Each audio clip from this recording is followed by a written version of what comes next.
Hi guys, I'm Eva. Over the last few weeks I've been traveling all around Pakistan, but I've been spending most of my time in Islamabad. Now, before I came to Pakistan, I kind of imagined Islamabad to be kind of like sandy colored, with a lot of sand, with a lot of animals walking down the streets and not much going on otherwise.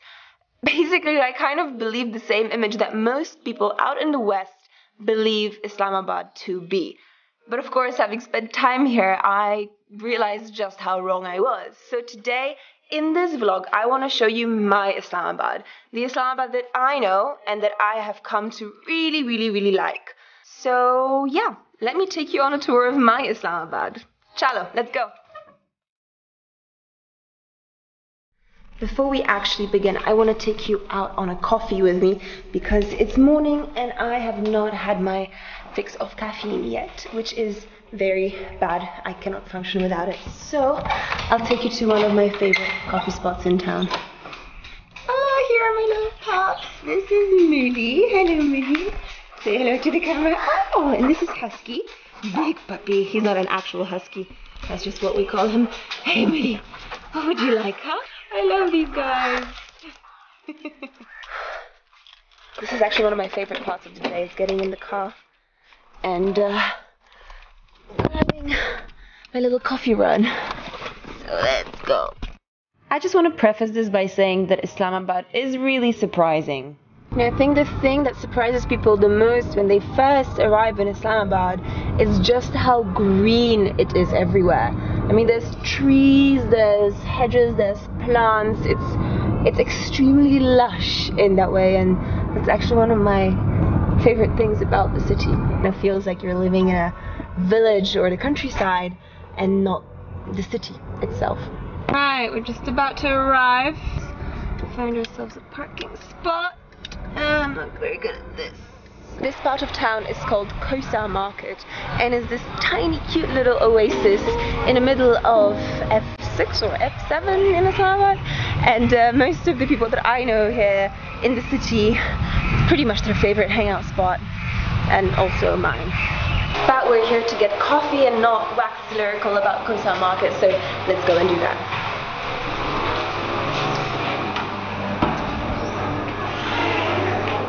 Hello.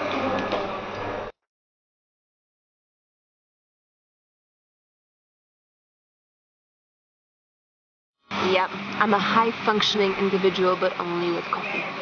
Cheers. Actually, I need to go to the shop very quickly here at Kosa, so let me just take you guys along, and we'll be on our way very soon. Of course, most places in Pakistan are not like this, but in this vlog, I want to show you just how Western it can get. And that's why I'm taking you to the most Western shop in town. So today at this very Western shop, we are looking for more coffee. Yes, because I am such a coffee fiend. So what do we have here? There's a lot of coffee here, ladies and gents. Actually, probably more than in my local Tesco's back home in London. In fact, I shamefully admit that I don't recognize most of these American products. Anyway, armed with my fair trade coffee, I had to keep going. Because this next place I'm just about to show you is really cool and hides a key to the history of Islamabad too. This is Sadpur village, one of the most historic and probably Instagrammable places in all of Islamabad. And there's a couple of places in here that I really want to show you. First of all, the little museum here is where you can come to learn about the history of Islamabad. Just in case you can't make it though, let me give you a rundown. Super quick lesson in the history of Islamabad. Basically, this city doesn't have a history quite as rich and centuries old as that of Lahore or Multan. Islamabad didn't actually exist about a century ago. Following the partition between India and Pakistan, Pakistan was looking to have a new capital that was a bit more central than Karachi, the previous one.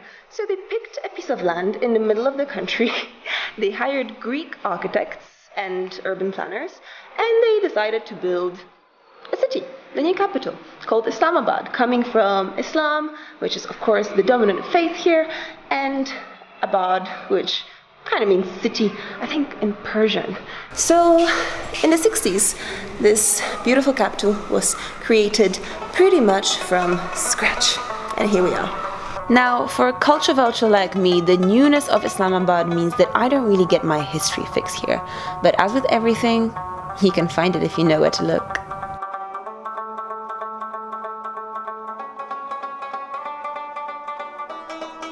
But that's not all. Another thing I love about Sadpur village is that it's very diverse, at least historically. So this here is a Sikh temple, and that over there is a Hindu temple, one of the very few remaining in Pakistan. If you're an Islamite, then you probably think that Sadpur is a bit touristy, probably cute, but touristy. As a tourist, I'm pretty sure that you will absolutely love it. So yeah, that's Sadpur. Kind of for me, the last remaining historical part of the city. As for the rest, well, this is where the really western part of the vlog begins. And I want to show you all of this because this is the side of Islamabad that most people in the West don't realize exists. Let me show you. What I'm about to share with you now was actually one of my biggest sources of anxiety before coming here, longer term. Basically, you know, I'm a European girl and I like my European food, and from the kind of image of Pakistan and Islamabad that was sold to me by Western media, I assumed that, you know, I would be sitting here bathing in nihari and chicken karai and samosas. Well, it's actually turned out to be one of my biggest sources of surprise and delight in the end. And here's why. For example, it turns out that Islamabad has a European bakery that's ran by a Polish baker. Honestly, most of these can compete with what you get in Europe. I swear. No exaggeration. There's even a Belgian restaurant, and an English tea house serving scones, and a Hardee's serving burgers, and a Domino's serving, well, anyway, you get the gist. All of the big food brands from the West. And for the wizards out there, there's even a Harry Potter cafe. So it turns out that Islamabad has all these Western and American brands that you probably won't even see in most European capitals. So that really caught me by surprise. You know, I just had completely not seen it coming. And actually most of my Pakistani friends complained that in Islamabad there isn't enough choice of authentic Pakistani sort of desi food. But I think you can find a pretty good cup of chai if you know where to look.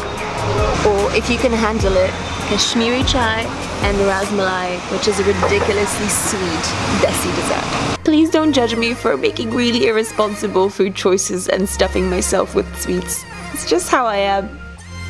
So you know, Islamabad is a pretty modern new city, so of course it doesn't have the same culinary traditions that Karachi or Lahore might have. But, you know, I don't think it's that bad. Because if you want this sort of desi touch in Islamabad, you can also find it. And I get it all the time with things like food shopping. For example, when I go to little tiny stores to get my fruit, just like this. I used to think it was super annoying to have to drive halfway across town just to get some fruit from a shop, where before I would just go downstairs to my local supermarket and get it from there in London. But actually I realized then that nothing compares to the personal attention that you get while shopping here. And you know, the great thing about shopping for fruit and vegetables in Pakistan is that it is mostly hyper-seasonal. So anything that you get, like pomegranates, which are currently in season, is going to be fresh and sweet and absolutely lovely. And actually that's something that I don't miss about back home in Europe at all. You know, all that processed food. I mean, I think I prefer it here. Have you ever seen pomegranate this red? Anyway, as soon as I stop obsessing over this pomegranate, let me show you something else. That's just insane! Hands down, the best thing about Islamabad is the weather and the nature. It's easily the greenest capital city I have ever been to in my life. And that means that every morning when I wake up and I go out onto my balcony, I get to see this. Those hills, they are technically called the Margalas, but actually they are the foothills of the Himalayas, which means that if you live in Islamabad, then technically you get to see the Himalayas every day. I guess that's a fact, right? But you can get even closer to the Margala hills, actually. You know, you could hike up on one of the many trails here in Islamabad, or like you can take the easy option and drive all the way up there. Having seen so much of Pakistan, I of course realized that many cities here have a problem with pollution and they have very limited green spaces. But Islamabad is not like that. Islamabad enjoys all of this pristine nature that really surrounds it from all sides. And this is probably the most beautiful drive in the city. I mean, just look at these vistas. Isn't it pure magic? So that's it guys, that's my version of Islamabad. Thank you so much for watching this vlog, and if you've enjoyed it, it would mean the world to me if you subscribe to my YouTube channel or any of my other social media channels listed in the description box. But thank you again, and I'll see you next time. The best thing about Islamabad is that yeah, wasn't particularly but Islamabad is. Ugh.